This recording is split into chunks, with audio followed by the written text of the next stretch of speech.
Hello! This story is part of a series titled Memories of Tehran. In part 1, I share my family's first trip to Australia, visiting with our aunties and uncles, and my first experience with an egg machine. This story is also about the innocence of childhood and making mistakes, the teachers who come along, and the lessons we learn. Welcome to Storytime with Kumars. My name is Kayo Jijina, and this is my story titled A Matter of the Curious Egg, Part 1, The Egg Machine. I hope you enjoy it.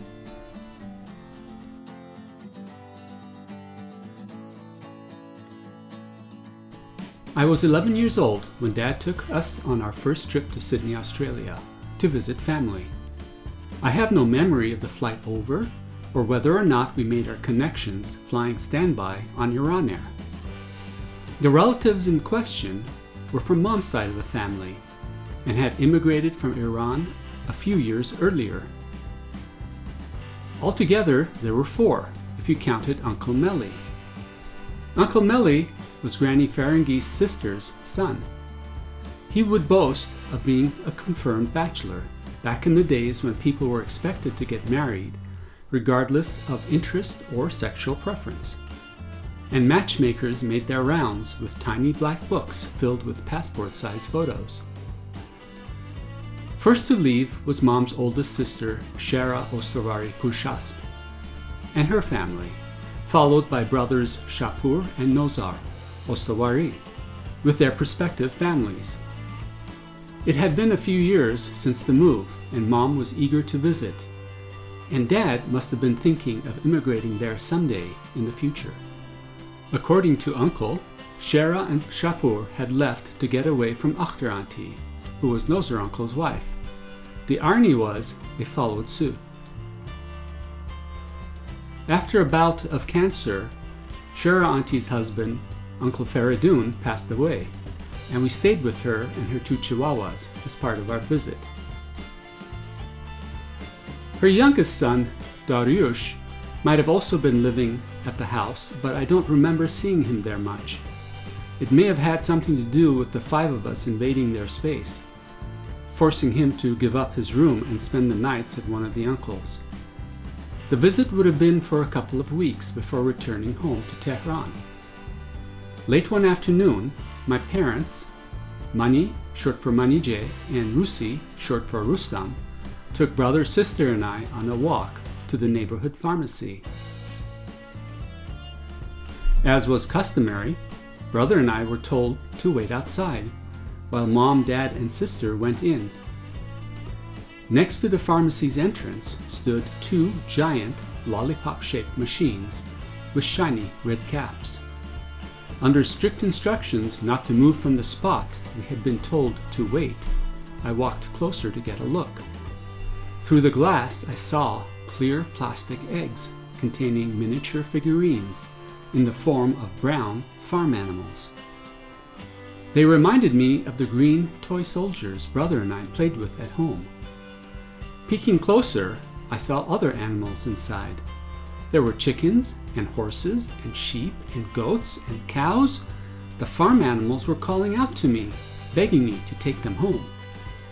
I waited anxiously for Mom, Dad, and sister to finish their shopping. As soon as they walked out of the pharmacy, I motioned them to come over to the machine. My pleading for a new toy worked. Mom reached into her jacket pocket, pulled out a coin purse. Carefully separating the Iranian rials from the Australian coins, she handed brother and I 2 5-cent pieces. After returning to Shara Auntie's home, I began to think of all the ways I could play with my newfound friend, Goat Goat. I asked Shara Auntie for some paper, scissors, and scotch tape. With a little imagination, I cut out a barn and a corral and glued it all together. Finally, I transferred Goat Goat from the security of my pocket into the fenced yard. Showing everyone my creation, I hinted at a need for more farm animals, as Goat Goat was no doubt feeling lonely. Shara Auntie knew what that meant. She reached into her pocket purse and handed me another 5-cent coin. That night, as I slept, I dreamt of farm animals and how much fun they would have playing together. By morning, I knew I would need a few more animals than 2. I came up with a plan. I would search the house for lost coins. I made a sweep of the house, checking underneath seat cushions, behind beds, closet floors. I found nothing. There was no change to be found anywhere. Suddenly, a voice whispered in my head, "Check Mom's jacket pocket. That's where the last coin came from." I walked over to the hallway closet where we hung our jackets. One by one, I rifled through the pockets and kept coming up empty. Suddenly, I felt something metal and round. My fingers latched onto it and I pulled out a 20-cent Australian coin. No sooner was the coin in my hand when a voice much softer than the first chimed in.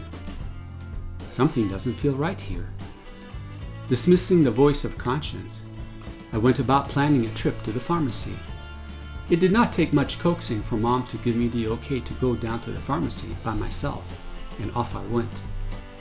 After arriving at the egg machine, I discovered the first obstacle to my plan. The slot was too small to accept the 20-cent coin. "What do I do now?" I asked. "Go inside and ask for change," urged the voice, and I did. I walked inside and explained the dilemma I was facing with the egg machine, and the cashier was more than happy to help. Walking home, with the tiny treasures in my hand, I realized I had no way of explaining to my mother how I went with the pharmacy with one 5-cent coin and bought 5 animals costing 25 cents. "Well," said the voice, "tell her you put the coin in, turn the handle very carefully, and 5 eggs slipped into the chamber." A miracle had taken place. I rushed back to share the story of the egg machine miracle. It was well received. I hadn't considered what I would do if someone had asked me to repeat it.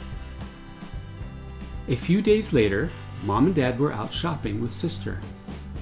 Brother and I were left in the care of the one-eyed, one-horned, flying purple people eater, the television. Australia had great television programs, much better than Tehran, and it did not take long for us to turn into television zombies. When Mom and Dad returned, they asked me to bring my farm animals and join them in the kitchen. As I did, they shut the door. The mood in the kitchen was a somber one, the look on their faces stern and serious. I hadn't put 1 and 1 together yet. Dad spoke first. "Your mother had a coin in the pocket of her blue overcoat. Do you know what might have happened to it?" I sat there quietly, feeling my heart sinking deeper into my chest, as Dad kept his gaze focused on me. "Mom noticed the coin missing around the time you showed up with the 5 eggs. "Uh-oh," went the voice in the head, just before it decided to abandon me, leaving me to fend for myself. "Nice knowing you." Dad's eyes were beginning to take on that piercing look I knew all too well. I was sweating. I knew my father's questions were rhetorical, but if I lied, it would only make the trouble worse. Before I could open my mouth, Mom lost her patience and jumped in. "Don't lie to me! I know you took the money to buy your eggs. What do you think? We are stupid? Do you think we don't know what you did? You think you can get away with it?" Mom turned red, but Dad remained calm. Dad continued. "We have decided to punish you for stealing and lying about it. We cannot have you do these types of things. We are a family. We have to be able to trust you. If you need some money, talk to us about it. If it makes sense, we will find a way to give it to you. Didn't we buy you the first egg? How do you think Auntie and your cousins will feel now, knowing you are in their home and you might steal something from them?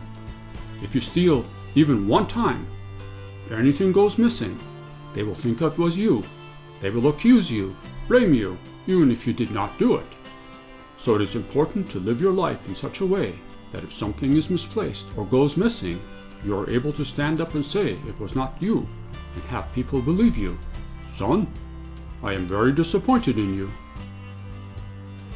By the time he was finished, I was in tears. My little caper had turned upside down. Up to that point, it had been a game on how to buy more eggs. But now, the implications of my behavior were sinking in. Son, you need to apologize to your mother, give her a hug, and promise never to do it again. With that, I walked over to Mom and looked her in the eyes. Her eyes were down and her face stern. I am very sorry, Mom, for taking the coin out of your pocket. It will never happen again, I promise. I reached over and gave her a big hug. Mom sat there saying nothing. As a punishment, Dad resumed, we got your brother a Lego set, and for you something a little smaller, a plastic model of a car. And we are going to take the eggs away. Next time you get the urge to do something like this, I want you to think about it seriously. As I walked away from the kitchen, there was a feeling of emptiness. Like a dark creature had taken a bite out of my chest. It was when I decided I would not be listening to that voice again. It was not worth feeling this way. It took me a day or two for my happy self to return, and when it did, I realized I liked myself much better than the voice in my head.